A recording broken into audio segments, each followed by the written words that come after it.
പ്രിയമുള്ളവരെ, വചനജ്വാല 1456 ദിനത്തിലേക്ക് പ്രവേശിക്കുന്ന ഇന്ന് ആഗസ്റ്റ് 26 ചൊവ്വാഴ്ച എല്ലാവർക്കും സുന്ദരമായ ഒരു സുപ്രഭാതം ആശംസിക്കുന്നു. ഇന്നത്തെ വചന വായനയിൽ ജ്ഞാനം 16 അധ്യായം 1 മുതൽ 14 വരെയുള്ള തിരുവാക്യങ്ങളാണ് നാം ശ്രവിക്കുക. ജന്തുക്കളിലൂടെ ശിക്ഷ. മൃഗാരാധകർക്ക് അർഹിച്ച ശിക്ഷ അത്തരം ജന്തുക്കളിലൂടെ തന്നെ ലഭിച്ചു. മൃഗങ്ങളുടെ പറ്റം അവരെ പീഡിപ്പിച്ചു. ജനത്തെ ശിക്ഷിക്കുന്നതിന് പകരം അങ്ങ് അവരോട് കാരുണ്യം കാണിച്ചു. അവർക്ക് വിശപ്പടക്കാൻ രുചികരമായ കാടപ്പക്ഷികളെ നൽകി.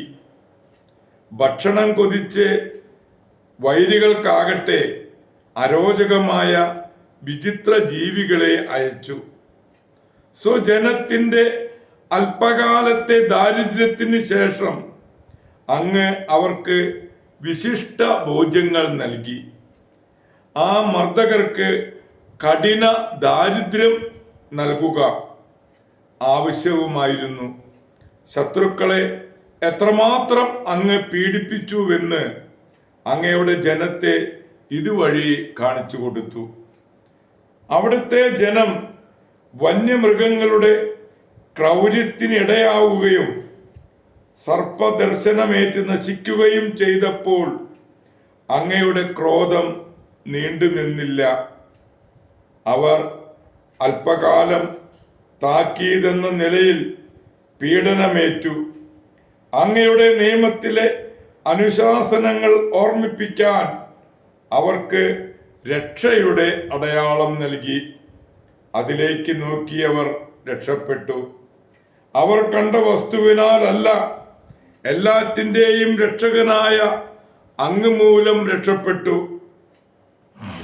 അങ്ങാണ് ഞങ്ങളെ തിന്മയിൽ നിന്ന് രക്ഷിക്കുന്നതെന്ന് ഞങ്ങളുടെ ശത്രുക്കളെ അങ്ങ് ഇതുവഴി ബോധ്യപ്പെടുത്തി.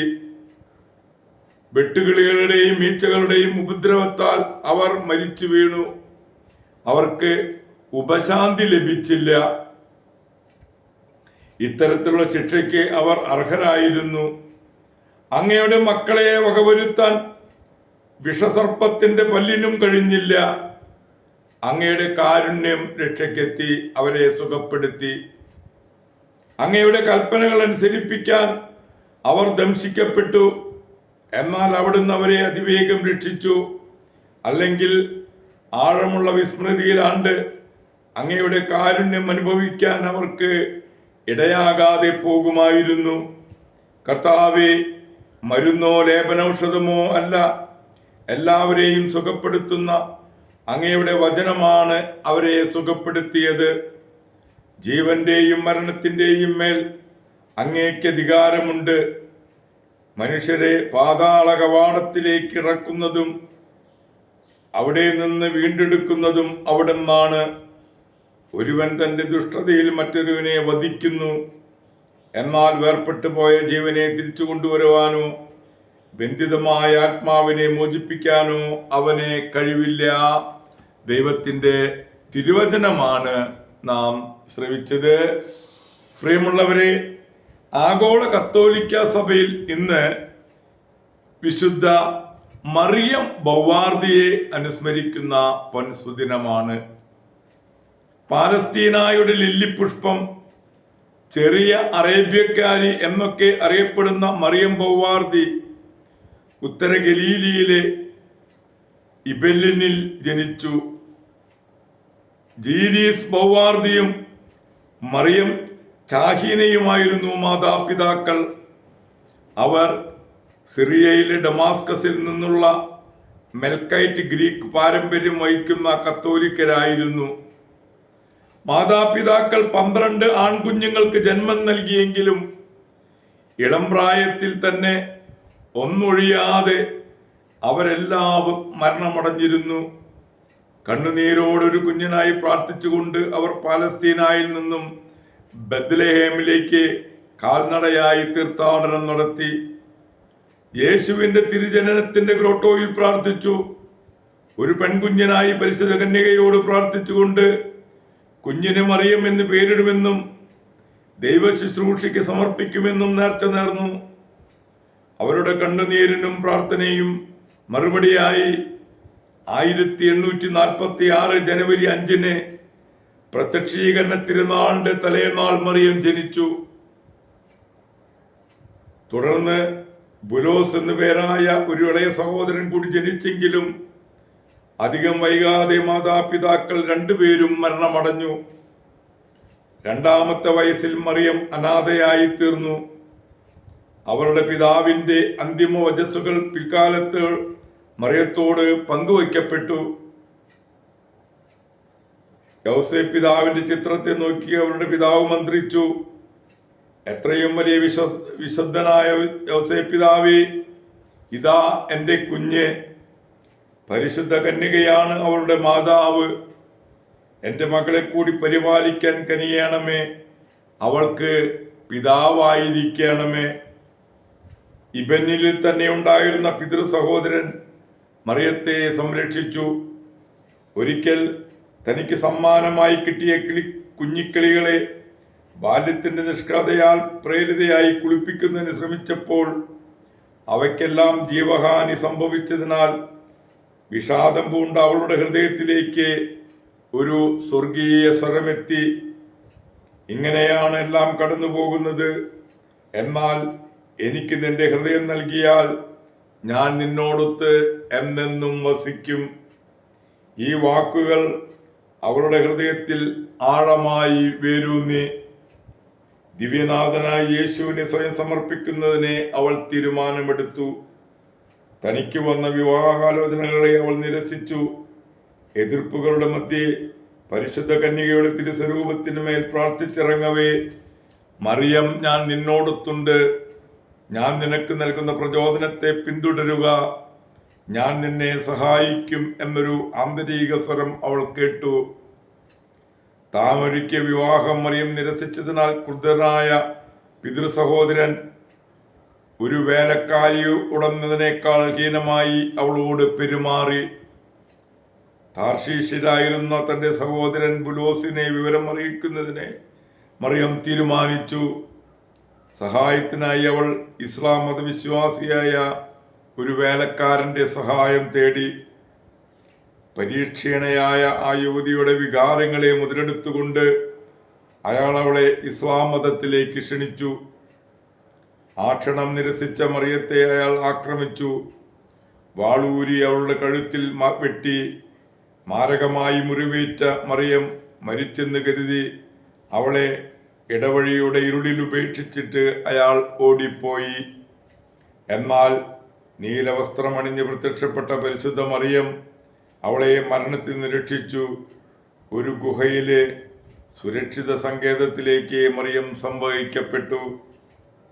ഏകദേശം 1 മാസത്തോളം നീലവസ്ത്രമണിഞ്ഞ അജ്ഞാതയായ ഒരു നേഴ്സ് അവളെ പരിരക്ഷിച്ചു.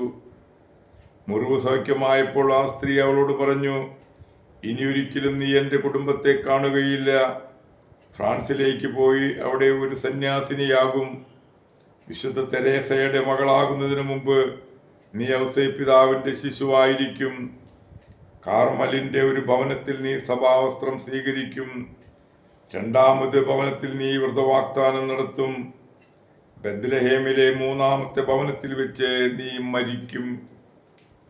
ഫ്രാൻസിൽ മർസയിൽ ഒരു സിറിയൻ കുടുംബത്തിന് സേവനമനുഷ്ഠിക്കവേ 18ാമത്തെ വയസ്സിൽ പ്രത്യക്ഷീകരണത്തിന്റെ വിശുദ്ധ യൗസേപ്പ് പിതാവിന്റെ സഹോദരിമാരുടെ സഭയിൽ പ്രവേശിച്ചു.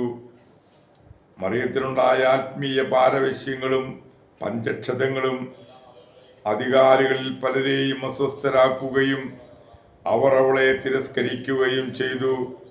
എന്നാൽ തുടർന്ന് തൻ്റെ നോവിസ് മിസ്ട്രസ് സിസ്റ്റർ വെറോനിക്കയോടൊത്ത് മറിയം പാവുവിലെ കർമ്മലിത്ത മഠത്തിൽ പ്രവേശിച്ച് ക്രൂശിതനായ യേശുവിൻ്റെ മറിയം എന്ന പേര് സ്വീകരിച്ചു. പാവൂലിലെ കർമ്മല മഠത്തിൽ നിന്നും ഇന്ത്യയിലെ മംഗലാപുരത്തേക്ക് കർമ്മരാമഠം തുടങ്ങുന്നതിനായി അയക്കപ്പെട്ട സന്യാസികളുടെ സംഘത്തിൽ മറിയം ഉൾപ്പെട്ടിരുന്നു. 1871 നവംബർ 21 മംഗലാപുരം കർമ്മലീത്ത മഠത്തിൽ വെച്ചാണ് അവൾ വ്രതവാഗ്ദാനം നടത്തിയത്. അവളുടെ പാരവശ്യങ്ങളും മൗലിക വരങ്ങളും പൈശാചിക ബാധ കൊണ്ടാണെന്ന് തെറ്റിദ്ധരിച്ച സഹസന്യാസികൾ മറിയത്തെ ഫ്രാൻസിലേക്ക് തിരിച്ചയച്ചു. സംഭവിക്കുന്നതെല്ലാം യേശുവിൻ്റെ ഹിതപ്രകാരമാണെന്ന് വിശ്വസിച്ച മറിയം ആരോടും വിരോധം പുലർത്തിയില്ല. 1875 ബെത്ലഹേമിൽ കർമ്മലീത്ത മഠം സ്ഥാപിക്കുന്നതിനായി മറിയം നിയോഗിക്കപ്പെട്ടു. അറബിക് ഭാഷ സംസാരിക്കുന്ന ഏക സന്യാസിനിയായിരുന്ന അവൾ എല്ലാ ജോലികൾക്കും മേൽനോട്ടം വഹിച്ചു. നിർമ്മാണ പ്രവർത്തനങ്ങൾക്കിടെയുണ്ടായ ഒരു അപകടത്തിൽ പരിക്കേറ്റ മറിയം 1878 ആഗസ്റ്റ് 26 മരണമടഞ്ഞു. എൻ്റെ യേശുവേ കാരുണ്യമേ എന്നായിരുന്നു അവളുടെ അന്തിമ വചസ്സുകൾ. എളിമയുടെയും അനുസരണത്തിൻ്റെയും ഉപവയുടെയും ഉത്തമ വിളനിലമായിരുന്ന മറിയം ബൊവാർദിയെ 2015 മെയ് 17 ഫ്രാൻസിസ് മാർപ്പാപ്പ വിശുദ്ധയായി പ്രഖ്യാപിച്ചു. പ്രിയമുള്ളവരെ, ഇന്ന് തന്നെ വിശുദ്ധ സെഫറിനൂസ് പാപ്പായെ നമ്മൾ അനുസ്മരിക്കുന്ന ദിവസമാണ്. ഒരുപാട് സഹനങ്ങൾ ഏറ്റുവാങ്ങി 17 കൊല്ലത്തെ വാഴ്ചയ്ക്ക് ശേഷം ഒരു രക്തസാക്ഷിയായി മരിച്ച വിശുദ്ധ സെഫറിനൂസ് മാർപ്പാപ്പയെയും വിശുദ്ധ മറിയം ബൊവാർദിയെയും അനുസ്മരിച്ചുകൊണ്ട് അവരുടെ മാധ്യസ്ഥം യാചിച്ചുകൊണ്ട് ഇന്നത്തെ നല്ല ദിവസത്തിലേക്ക് നമുക്ക് പ്രവേശിക്കാം. എല്ലാവർക്കും നല്ല ഒരു ചൊവ്വാഴ്ച ദിവസം ആശംസിക്കുന്നു. ദൈവം നമ്മെ ഓരോരുത്തരെയും സമൃദ്ധമായി അനുഗ്രഹിക്കട്ടെ.